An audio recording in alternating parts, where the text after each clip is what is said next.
क्यों आप लोग को थोड़ा पीछे ले जाते हैं 27 अक्टूबर को, जब भारत चुनाव आयोग ने सेकेंड राउंड के एसआईआर की घोषणा की 12 राज्यों के लिए, जिनमें 5 राज्य आगामी वर्ष के मध्य में अप्रैल माह के दौरान चुनाव में जाएंगे, जिसमें पश्चिम बंगाल, आसाम, तमिलनाडु, केरला और पुडुचेरी, ये 5 राज्यों में चुनाव होना है। तो इन 5 राज्यों में 4 राज्य, इसके अलावा बाकी 8 राज्य जिसमें गोवा भी शामिल है, अंडमान निकोबार भी है, राजस्थान, गुजरात भी है, मध्य प्रदेश और उत्तर प्रदेश भी है। इनमें एसआईआर का ऐलान किया गया, लेकिन आसाम में नहीं किया गया। पूरे लगभग 1 वर्ष से भी ज्यादा समय से भारतीय जनता पार्टी के जो सर्वोच्च नेता हैं, देश के प्रधानमंत्री हैं, आदरणीय नरेंद्र मोदी जी, भारतीय जनता पार्टी के द्वितीय सर्वोच्च नेता और देश के गृह मंत्री आदरणीय अमित शाह जी सहित केंद्र से लेकर राज्य का प्रदेश भाजपा का नेतृत्व, जिला नेतृत्व या छुटभैये किस्म के कार्यकर्तागण, ये टॉप टू बॉटम एक ही राग अलाप रहे हैं, वो है घुसपैठिया घुसपैठिया घुसपैठिया, बांग्लादेशी रोहिंग्या रोहिंग्या रोहिंग्या। जबकि बिहार में चुनाव संपन्न हो गया, एसआईआर भी हो गया, एक भी विदेशी नागरिक वहां चिन्हित नहीं हुआ, एक भी बांग्लादेशी या रोहिंग्या वहां चिन्हित नहीं हुआ। इसके पहले झारखंड में चुनाव हुआ, उस वक्त भी ये लगातार संथाल परगना से लेकर कोल्हान तक और वर्तमान घाटशिला के चुनाव तक, उपचुनाव तक, ये बाहरी और संप्रदाय विशेष को लेकर घुसपैठिए, वो भी बांग्ला भाषियों को बांग्लादेशी कहना, ये एक लंबा परंपरा रहा है। लेकिन बांग्लादेश से जो सबसे ज्यादा कोई स्टेट यदि अपना इंटरनेशनल बॉर्डर शेयर करता है, वो आसाम है। आसाम का लगभग 2/3 हिस्सा उसके बॉर्डर का वो बांग्लादेश के साथ में शेयर होता है। और बीएसएफ, एसएसबी के अलावा आसाम सरकार का भी एक टेरिटोरियल पुलिस फोर्स है, वो उसकी रक्षा में दिन रात रहता है।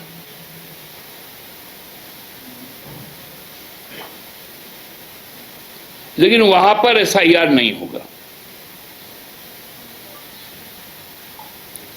ये अजीब विडंबना है।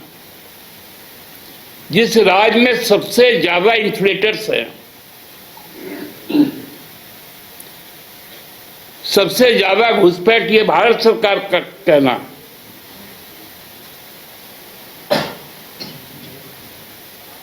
2002, 2003, 2004 के निर्वाचक मंडल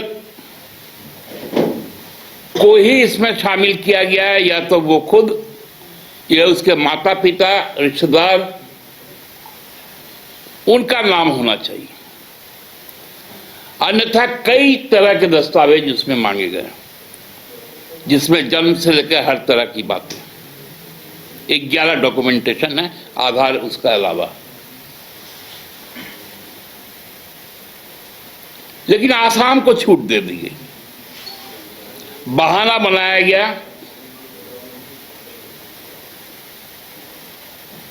कि वहां सिटीजन्स रजिस्ट्रार का काम चल रहा है, वहां सिटीजन रजिस्टर का कार्य चल रहा है, एनसीआर जिसको हम लोग कहते हैं या एनआरसी भी कहते हैं।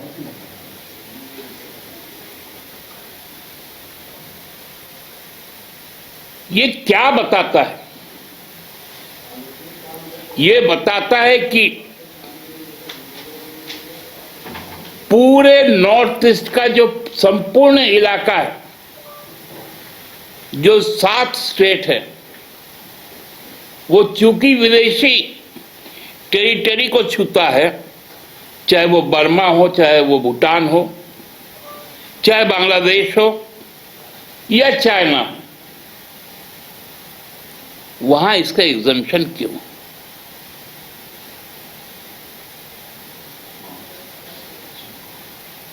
क्या नॉर्थ ईस्ट देश का हिस्सा नहीं है?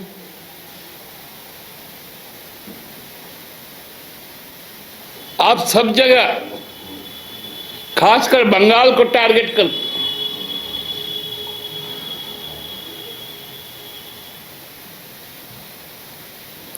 बंगाल को टारगेट करके आप एसआईआर करना चाहते हैं ताकि एक धर्म विशेष के लोगों को उनके वोट के अधिकार से वंचित किया जाए।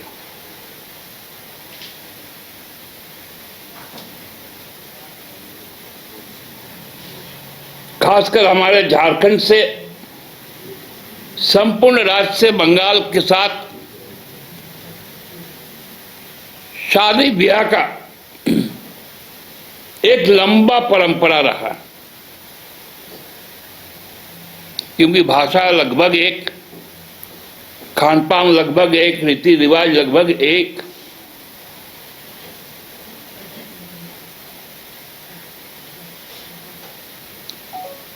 चाहे वो आदिवासी हो, मूलवासी हो, बंगला भाषी हो,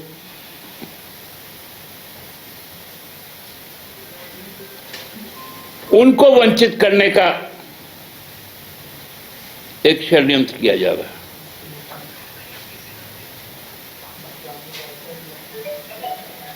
पश्चिम बंगाल को चूंकि भारतीय जनता पार्टी के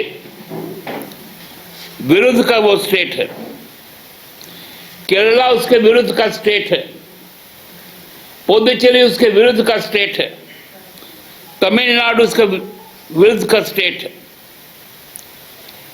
इन चारों राज्यों में तो एसआईआर होगा, लेकिन आसाम में नहीं होगा।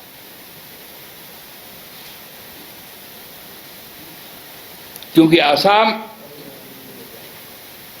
उनके लिए वो एक ऐसा प्रदेश है जहां से सांप्रदायिक सद्भाव को तोड़ने का काम किया जाता है, जहां से जातीय सद्भाव को तोड़ने का काम किया जाता है, जहां से भाषाई सद्भाव को तोड़ने का काम किया जाता है, वो राज्य आसाम। और ये भारतीय जनता पार्टी को सूट करता है, उसके राजनीति को सूट करता है।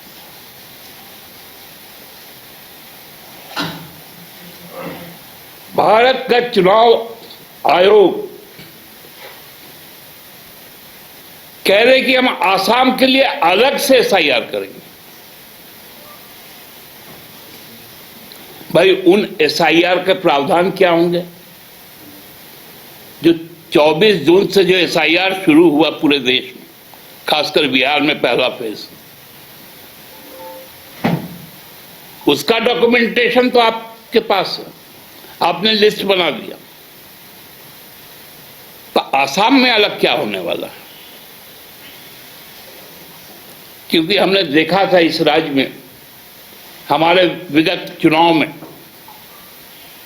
आसाम से एक व्यक्ति आया था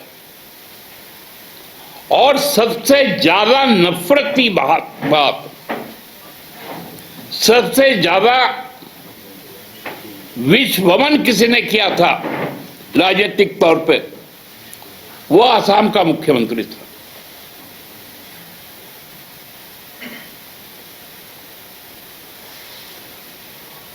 ये बहुत स्पष्ट संकेत है कि देश और देश का लोकतंत्र किस ओर जा रहा है।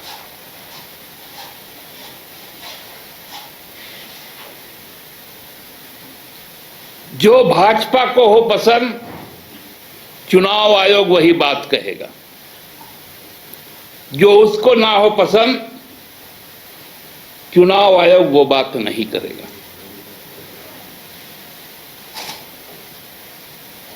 वो एक गाना भी है, जो तुमको हो पसंद वही बात करेंगे। तो भाजपा को जो पसंद हो, चुनाव आयोग वही बात करेगा। बंगाल के लिए अलग बात करेगा, असम के लिए अलग बात करेगा।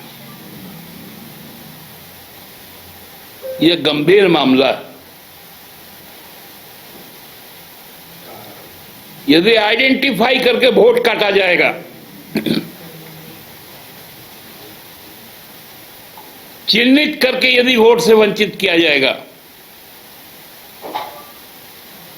तो यह संविधान के विरुद्ध होगा और लोकतंत्र के लिए हानिकारक होगा।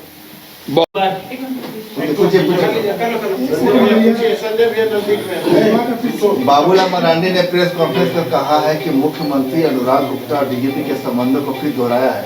एक सुधीर सिन्हा नाम के अधिकारी, उनका जो क्रिमिनल है, जो जेल में सुधीर सिन्हा, उसकी पत्नी का जिक्र किया है, मोबाइल का नकल करा है जो जेल में है कि मुख्यमंत्री ने अनुराग गुप्ता को इसलिए पद से हटा दिया गया ताकि जो अनुराग गुप्ता के माध्यम से जो हिस्से का पैसा था वो नहीं पहुंच रहा था, इसलिए हटा दिया गया। देखिए, बाबूलाल जी को तो हमको लगता है कि देश का हमारा जो रॉ है, रिसर्च एंड एनालिटिक विंग, जो खुफिया जानकारी वैदेशिक मामलों में, स्वदेशिक मामलों में लेती है, उस रॉ का प्रमुख बना देना चाहिए। कौन सा डीजीपी कौन से क्रिमिनल के साथ कितना पैसे का लेन देन करता है, ये बाबूलाल जी को छोड़ के और कोई नहीं बता सकता। ना जो नेशनल सिक्योरिटी एडवाइजर है, ना अजीत डोभाल साहब बता सकते हैं, न सीबीआई के चीफ बता सकते हैं, और ना ही इंटेलिजेंस या विजिलेंस ब्यूरो के चीफ बता सकते हैं, ना ही एनआईए के चीफ बता सकते हैं। ये दिव्य दृष्टि प्रदत्त जो महाभारत में संजय था, आज कलयुग में वो बाबूलाल जी के नाम से जाना जाता है, जिनका तीसरा नेत्र बीच बीच में खुल जाता है और खुल के पूरा वो जो हम लोग देखते हैं ना, टॉर्च से आदमी खोजता है, हाँ लेजर वाला भी है आजकल, नीला रंग का या लाल रंग का स्पॉट पड़ता है उसमें। तो ये दिव्य पुरुष के बारे में बहुत ज्यादा हम बोल नहीं सकते हैं, क्योंकि ये दिव्य ज्ञान उनको जब कोई रिटायर कर जाता है, जब कोई हट जाता है उसके विषय में तब आता है। दादा, आजसू पार्टी राज्य के गठन का 25 वर्ष पूरे होने, लेकिन जो आंदोलनकारी रहे हैं उन्हें उचित सम्मान नहीं दिया जा रहा है। गलत तरीके से जो फर्जी आंदोलनकारी हैं वो सम्मिलित हो जा रहे हैं, पैसा तो अभी आंदोलन में हिस्सा भी नहीं लिया, उनको आंदोलनकारी घोषित कर। देखिए, जो वर्तमान में आजसू पार्टी है उसमें एक दो चेहरे को छोड़ दे, नाम मत लेवाइए, उसके अलावा कोई आंदोलनकारी नहीं। आजसू का जन्म ही जेएमएम के कोख से हुआ था। निर्मल दास, स्वर्गीय शहीद निर्मल महतो जी और गुरुजी ने जब आसाम में जब छात्र आंदोलन हो रहा था, मैं आपको थोड़ा बता दूं, उस वक्त यहां पर आदिवासी स्टूडेंट यूनियन और ऑल कुर्मी स्टूडेंट यूनियन, ये दो संगठन आंदोलन में थे। तब शहीद निर्मल दास और गुरुजी ने प्रभाकर तिर्की जी को और सुरेश सिंह बेचड़ा को, अभी सुदाम मरांडी है,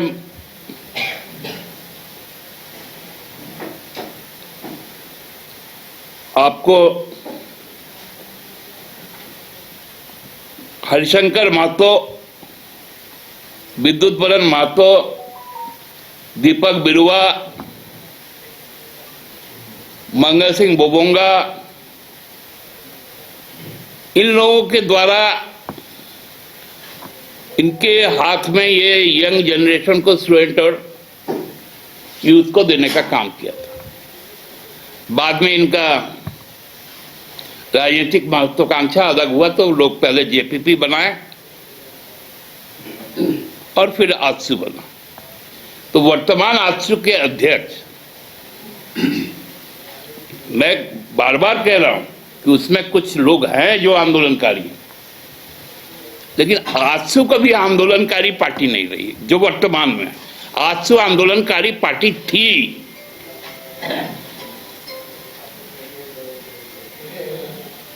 जब से केला हुआ है तब से नहीं है। बहुत बड़ा आंदोलन किए थे ना विशेष राज्य का दर्जा के लिए, क्या हस्ताक्षर कैंपेन और पोस्ट कार्ड, और कहाँ गए वो सब आंदोलन? वो पोस्ट कार्ड लिखना आंदोलनकारी होता है क्या? आजकल सर कांग्रेस ठीक कह रहे थे। मैं आप लोगों को माने मीठा मिठाई खिलाएंगे क्या बात है, अपने जगह अनोखा हो गया। और आप लोग को कल कड़वा तीता तीता मिठाई खाने कहीं और नहीं जाना पड़ेगा, ये आश्वस्त करते हैं। शहर की भीड़ से बोर हो गए हो? तो चलिए आज नए वाइब में आपको लेके चलते हैं, जिसका नाम है वैदिक विलेज। एम्स पटना से 10 मिनट की दूरी पर नौबतपुर में स्थित ये सोसाइटी सिर्फ आपके लिए है। यहाँ पे मेन रोड 30 फीट की है, रिंग रोड 24 फीट की है और ब्रांच रोड 20 फीट की है। यहाँ मिलेगा आपको स्विमिंग पूल, जॉगिंग ट्रैक, मंदिर और 24/7 सिक्योरिटी कैमरा जैसी बेसिक एमिनिटीज। शांति और सुकून से भरा प्लॉट चाहिए तो सोचना बंद करो, अभी कॉल करो नीचे दिए हुए नंबर पे। घर रहने का मकान भर नहीं, ये खुशियों की तिजोरी है। दरवाजे पर दस्तक देता पड़ोस, खिड़कियों से उमड़ आता आसमां, तारों में उलझी ऐसी ना जाने कितनी दास्तां। कहती हैं चले डायमंड सिटी, एक सफर हम सफर के साथ अपने घर तक। Diamond city, life long bonding, 500 से ज्यादा खुशहाल डायमंड परिवार। जल्दी करें, सिर्फ 200 फ्लैट बाकी। आज ही बुक करें अपना आशियाना।